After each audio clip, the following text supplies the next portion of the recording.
ọkọ̀ lọ́lá tó kàn lólu fíran kọ̀dọ̀rọ̀ sí ajínasẹ̀ tí ń jẹun àti gan ni. Ìyàrí tọ́fà kíkọ́rí táwọn òní túkaná lọ́rùn ìran aládé. Ó di dandan káwa pàápàá dẹ́rù ara wa pa. Akẹ́hùn sọ̀rọ̀ sókè lálálá wípé a ò ṣe mọ́ nínú ìwọ́de làmìlaka mẹ́kàrálì tó bọ́ dẹ̀dẹ̀ lórígun mẹ́rẹ̀ẹ̀rin ilẹ̀ Yorùbá. Ìwọ́de làmìlaka àkọ́kọ́ irú rẹ̀ nílẹ̀ Yorùbá.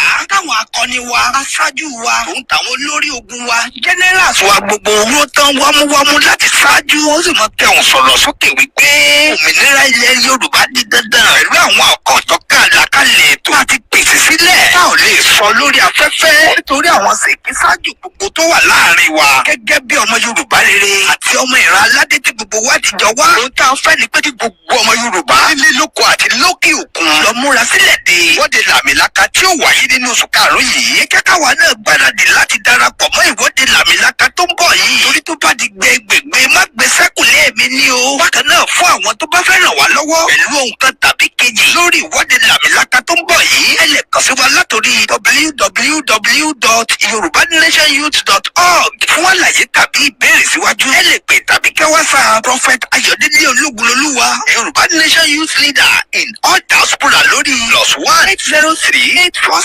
+1-803-846-1116 tàbí Comrade Omiyo. Wọ́n jẹ́ Homeland Yorùbá Nation Youth Leader lórí +234-707-3355. Yorùbá Nation no going back. Ìkéde ìdẹ́sẹ̀ tí gbọ́yìn látọwọ́ ìgbìmọ̀ tó wà fún ìpolongo Yorùbá. Yorùbá Nation no going back. Ọmọ kóòtù òjíire yọkúlú kò wá tán bí ìyàwó pọkọ sẹ́lẹ̀ ọkọ yọké yọkúlú kò wá tán bí ìyàwó pọkàn sẹ́lẹ̀ ọkọ yọké. Tó tẹ̀bí ọ̀tàn mo ní ìfowópamọ́ kan tó fẹ́ pè fún wa. Torí nígbà tá à ń sọ fún yín pé ṣẹ́ ogun jihadi ọ̀rẹ́ fi jà wá lórílẹ̀‐èdè Yorùbá àti gbogbo Nàìjíríà. Ẹ̀yin kan sọ pé irọ́ ni kò rí bẹ́ẹ̀. A ní ogun jihadi ní ọ̀rẹ́ fi jà wá. Kódà kan àwọn France àti UK wọ́n ti mú wa kalẹ̀ ní 2027. Confirm fóònù mú wá fún wa o. Confirm information ni wọ́n mú wá fún wa. Nígbà tí wọ́n ti bẹ bàbá Tinubu lọ́wọ́ ẹ̀ wípé kó make sure pé ó kó ogun ja Ibrahim Traoré tí bàbá Tinubu tí ò ti dá wọn lóhùn títí lọ tìkọ̀tìkọ̀. Wọ́n wá lọ gọdè ní 2027 láti rí pé kò ní pòlíṣẹ́ yẹn mọ́. Àwọn àgbé ẹni tí ó lè gbọ́ òsì àwọn lẹ́nu wọ́n gbé wọlé láti fi bá Ibrahim Traoré jà. Ọmọ Yorùbá ohun tó ń bọ̀ yìí àníwòtán o. Ẹ jẹ́ ká múra o. Ẹ jẹ́ ká dìde sílẹ̀ kóòtù òjíire. Ẹ jẹ́ ká dìde sílẹ̀ Oòduà. Ẹ má jẹ́ ká jẹ́ kí wọ́n gbalẹ̀ Oòduà mọ́ wa lọ́wọ́ o. Ẹ má jẹ́ ká jẹ́ kí wọ́n gbalẹ̀ Oòduà mọ́ wa lọ́wọ́. Ẹ jẹ́ ká dìde ká fi ìmọ̀ ṣọ̀kan ká jà fómìnira tiwa gangan. Àwọn èèbó yìí wọ́n fi àwọn ọ̀fẹ́ fi ọlọ́run lẹ́ o. Àwọn pípù yìí èèbó France àti UK wọ́n fẹ́ fi wá lọ́rùn lẹ́. Ẹ jẹ́ ká jíjàde kátúyà lórí mẹ́ta àìtí ń bọ̀ láti gba wálẹ̀ lọ́wọ́ wọn.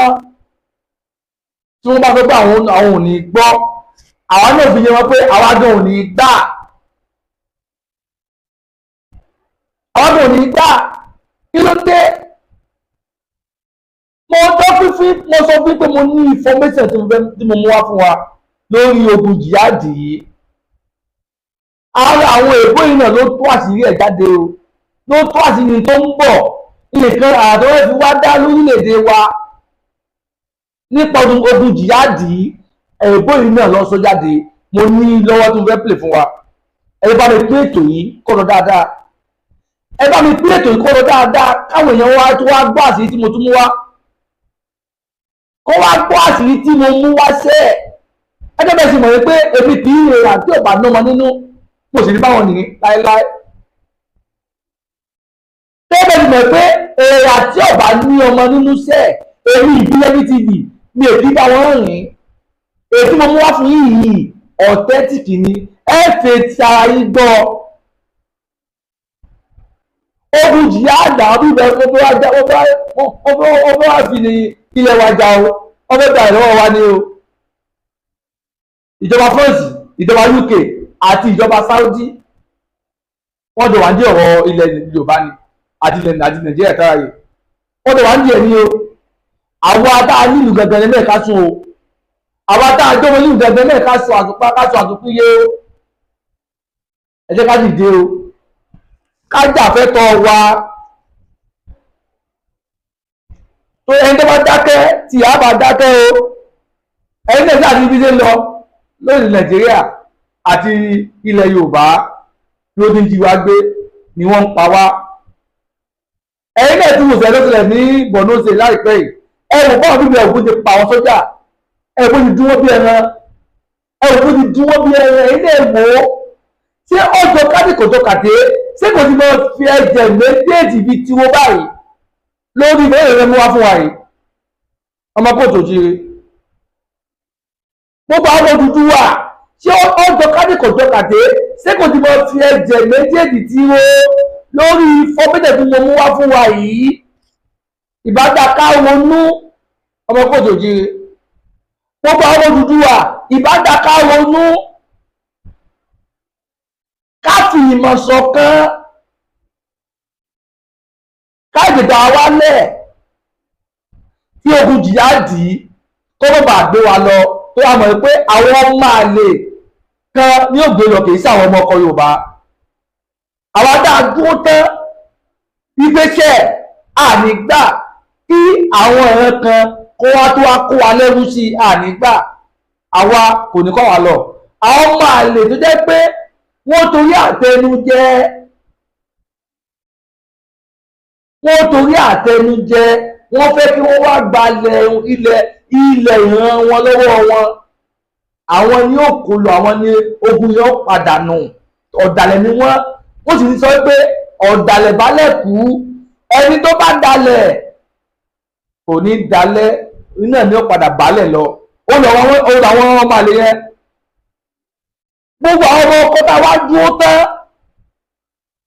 ẹjẹ́ ká dìde o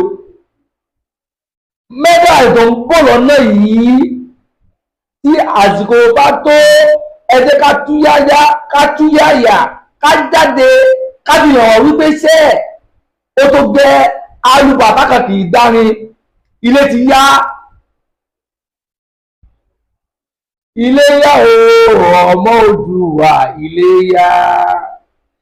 Iléyá o ọmọ Odùwà iléyá bí a ò bá mọ bí a ti ń bọ̀ tá ò bá mọ bí tá ń lọ tèbó yẹ ká padà sílé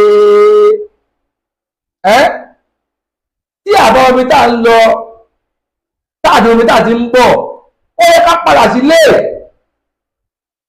àjò olóòtú títí kò nílé mọ́ relé kò sí báyìí lè dà tó tí ẹ̀ bá sú sáà ní lọ lé ni àdìwò tá a wà yìí ní àdìwò tá a wà yìí ọmọ Yorùbá ọmọ Odùduwà ọmọ kóòtù òjíire ilé ti yá ilé ti tó lọ ẹ má jẹ́ ká kú sínú ogun jihadi tó ń bọ̀ lọ́nà yìí tó ogun jihadi ni o ọkàn tàn wá ni o ogun jihadi ni o ẹ má jẹ́ kí n sọ̀rọ̀ jù kí n tó bẹ̀rẹ̀ sí mọ́ sọ̀rọ̀ mi lọ ẹ jẹ́ kí n kọ́kọ́ play information náà fún wa kí a jọ gbọ́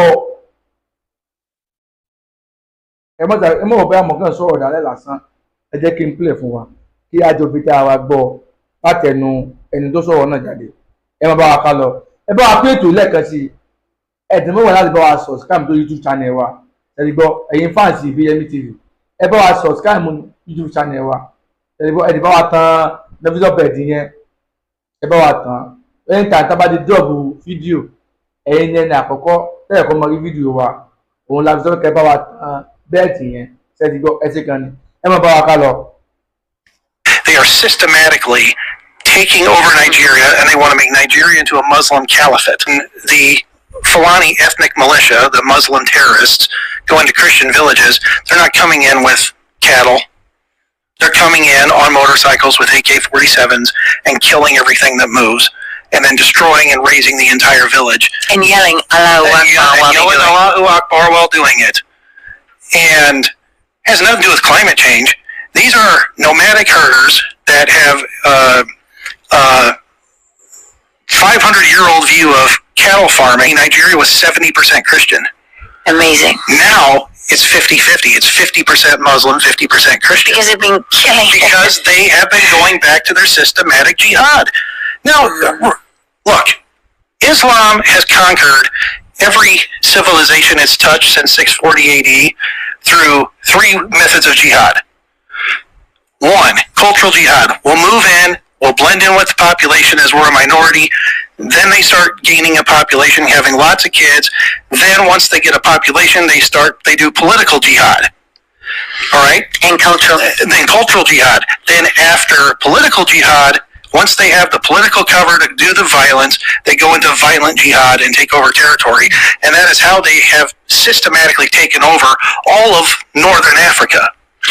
Well, and what's particularly interesting when you dig a little deeper is that the Fulani tribe doesn't just exist in Nigeria. They're in Sierra Leone and Senegal and right across the border, right? I mean, throughout the center and east of Africa and west. And for some magical reason, every country they touch turns into war. Yes, and when you turns into genocide and turns into war. Every country that they touch, they are systematically taking over Nigeria, and they want to make Nigeria into a Muslim caliphate. And the Fulani ethnic militia, the Muslim terrorists, go into Christian villages. They're not coming in with cattle. They're coming in on motorcycles with AK-47s and killing everything that moves, and then destroying and razing the entire village. And yelling Allahu Akbar while doing it. And has nothing to do with climate change. These are nomadic herders that have 500-year-old view of cattle farming. Nigeria was 70% Christian. Amazing. Now it's 50-50. It's 50% Muslim, 50% Christian. Because they've been killing. Because they have been going back to their systematic jihad. Now, look, Islam has conquered every civilization it's touched since 640 AD through three methods of jihad. One, cultural jihad. We'll move in, we'll blend in with the population as we're a minority. Then they start gaining a population, having lots of kids. Then once they get a population, they do political jihad. All right? And cultural. Then cultural jihad. Then after political jihad, once they have the political cover to do the violence, they go into violent jihad and take over territory. And that is how they have systematically taken over all of northern Africa. Well, and what's particularly interesting when you dig a little deeper is that the Fulani tribe doesn't just exist in Nigeria. They're in Sierra Leone and Senegal and right across the border, right? I mean, throughout the center and east of Africa and west. And for some magical reason, every country they touch turns into war. Yes, and when you turns into genocide and turns into war. Every country that they touch. Ọmọ Yorùbá, ọmọ kóòtù òjíire, gbogbo àwọn ọmọ Odùduwà, mo lè fẹ́ ẹ gbọ́ information tí mo mú wá fún wa yìí. Danger, àti wà nínú danger gidi. Àwọn ọmọ Odùduwà, gbogbo àwọn ọmọ kóòtù òjíire, àti wà nínú danger gidi. Ọ̀nà kan tá a fi lè bọ́ nínú danger tá a wà ní wípé ká fi ìmọ̀ ṣọ̀kan, ká gbà wálẹ̀, ká jà fún self-determination. Ká jà fún Yorùbá nation, òun la fi lè kó ayọ̀ nínú data tá a wà. Ogun jihadi ó ti wọlé o. Ogun jihadi ti wọlé. Ẹ má jẹ́ ká tan ara wa jẹ. Ogun jihadi ó ti wà nínú ilé already. Àwa ni ká má sun àsùnpara. Ẹ má jẹ́ ká sun àsùnpìyè. Gbogbo ìfowópamọ́ mú jáde fún wa yìí, ẹ jẹ́ kí a máa gbọ́ lágbọ́yé, ká sì máa múra kalẹ̀. Ẹ má jẹ́ ká kọtí ikú sí. Ẹ má jẹ́ ká kọtí ikú sí. gbogbo àwa sọ̀rọ̀sọ̀rọ̀ fún self determination, gbogbo àwọn ọmọ Odùduwà tá à ń jà fún ìran Yorùbá, gbogbo ìfowópamọ́ tá bá mú wá fún yín ẹ má bá wa pín kọ́ lọ́mọ àwọn èèyàn wa lára wọ́n tó wá gbọ́ nǹkan tí ń tẹ̀lẹ̀ nǹkan tá a tún mú wá fún wọn, ohun tó tún ń bọ̀ nílẹ̀ Yorùbá tó wá gbọ́. torí information tá a mú jáde fún yín kì í ṣe information tí ó jẹ́ new, confirm information ni ọmọ kò tó jíire. ẹ jẹ́ kí n tún play mi fún wa kí adigunjẹ àwa gbọ́ ọ̀pọ̀ ńlẹ̀ gidi gan ni. ẹ jẹ́ kí n tún play mi fún wa kí adigunjẹ àwa gbọ́ ẹ máa bá wa ká lọ. Permit me to start my advocacy today by quoting the late General Sani Abacha. Any insurgency that lasts more than 24 hours, a government official has a hand in it. I'll add that any unrest or corruption that becomes a culture in a country has the full support and blessing of the government. The level of insecurity in Nigeria deserves a state of emergency. Kidnapping, or should I say the business of kidnapping, has grown into a booming unofficial industry. In December 2024, the National Bureau of Statistics told us that Nigerians paid 2.2 trillion naira in ransom between May 2023 and April 2024, a confirmation of what we already live with every day. You don't understand how scary this is until it hits close to home. I remember clearly when a documentary filmmaker and VR creator, also a friend, was abducted in Ibafomowe in 2016. That was the first time it felt real. Since then, it's been story after story, north to south, of people snatched from their homes, roads, offices. Some make it back, some don't, even after paying.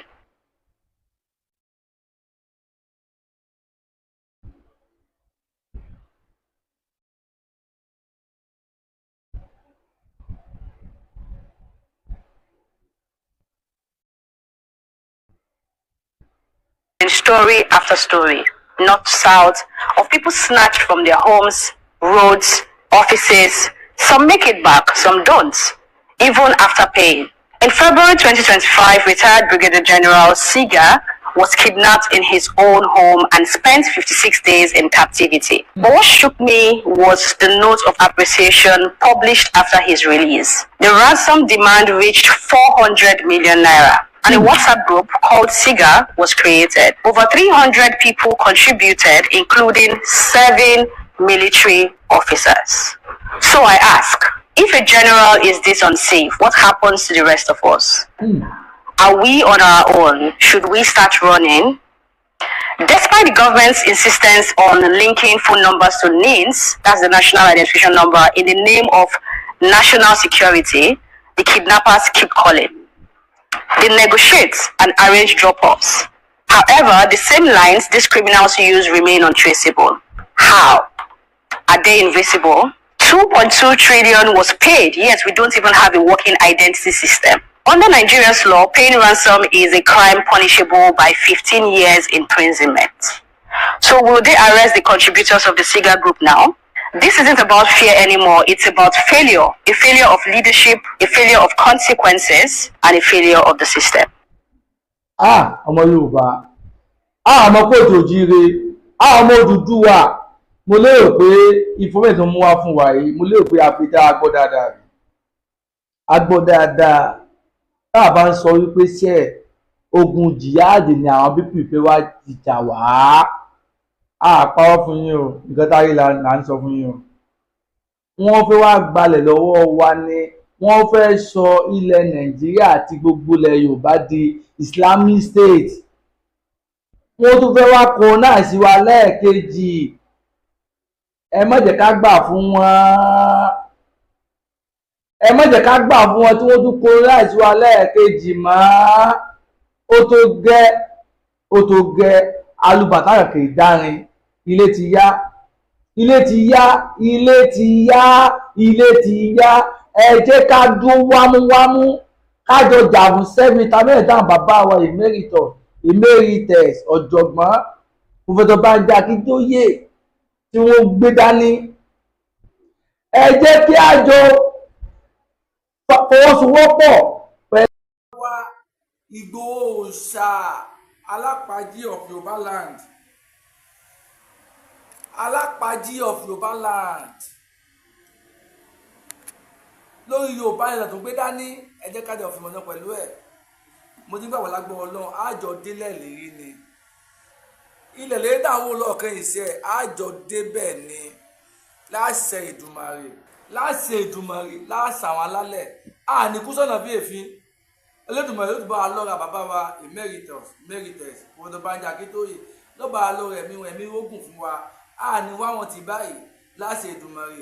Ìgbòho òòṣà àníwá yìí náà ti báyìí àjọ pẹ́pẹ́pẹ́ fún wa ni.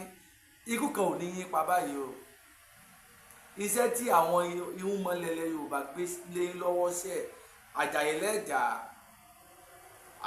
lẹ́jà gbogbo ìgbàkígbà tí àsíá ilẹ̀ Odùduwà, ilẹ̀ kóòtù òjíire tí ó bá wá sí ìmúṣẹ tí a fẹ́ nà sókè báyìí àní wáyé ti láàrin wa. Ẹ̀mí tó bẹ̀rẹ̀ sóògùn náà ni ó gbé wa délẹ̀ lérí àti bàbá wa Fọdọ̀ Bánjí Akíntóyè náà àti gbogbo àwọn tó ń tukọ̀ Yorùbá nìkan pátápátá àníwọ̀n nìkan ti nú wa o. Gbogbo àwa sọ̀rọ̀sọ̀rọ̀ náà látòrí world media àtòrí Yorùbá nation Yorùbá home based media Yorùbá home based media náà àti àwọn bẹ́ẹ̀ lọ Ìdára ni o, Yorùbá Wuyi ni o, Àṣà TV ni o, àwọn olè bàbá tẹ́ntẹ́ ní o, gbogbo pátá àníwọ̀n nìkan ti láàrin wa agbára lọ́wọ́ Ọlọ́run. Àwọn tó wá ṣàdúrà fún ẹ̀yin followers wa náà, ẹ̀yin fans wa, ẹ̀yin olùfẹ́ wa àti gbogbo àwọn ọmọ káàrọ̀ òjíire tá a dúró tán fún ilẹ̀ Yorùbá, tá a fẹ́ kí ilẹ̀ Yorùbá gba ìtúsílẹ̀. Gbogbo bí tẹ́ẹ̀ ti ń wo, tẹ́ẹ̀ fi ń ra dátà, tẹ́ẹ̀ fi ń wò wá, àgbà náà ò ní wọbẹ̀. Àpò yóò ní kànsàlẹ̀ àpò torí pé àbùdí ń tolókun, àbùdí ń tọlọ́sà, àpò sàṣàmùhà kì í gbẹ, àgbò ò ní gbẹ sówó. Ṣé ti gbọ́? Mo tún wá ṣàdúrà fún yín pé ojú tẹ̀ fi ń wò wá, ojú náà ò ní fọ́ o. Bẹ́ẹ̀ sì ni etí tẹ̀ fi ń gbọ́ wá, etí náà ò ní di. Ọwọ́ tẹ̀yìn bá wa pín ètò yìí tí fi tún lọ́ọ́ ka àwọn èèyàn wa lára láì tó wá gbọ́ nǹkan tá a tún mú wá fún wọn. Ẹni fọwọ́ náà gbọ́mọ sí o. Àwa láàmọ́ wá bẹ́ẹ̀ náà sì ni ẹ̀yin náà láàmọ́dé bá láṣẹ Èdùmàrè, láṣẹ Ọ̀rúnmìlà, láṣẹ Ifá, láṣẹ Elédùmarè tó dá gbogbo ayé. Ṣé ti gbọ́? Ẹ ṣé gan ni o. Yóò túbà, yóò túṣẹ fún wa.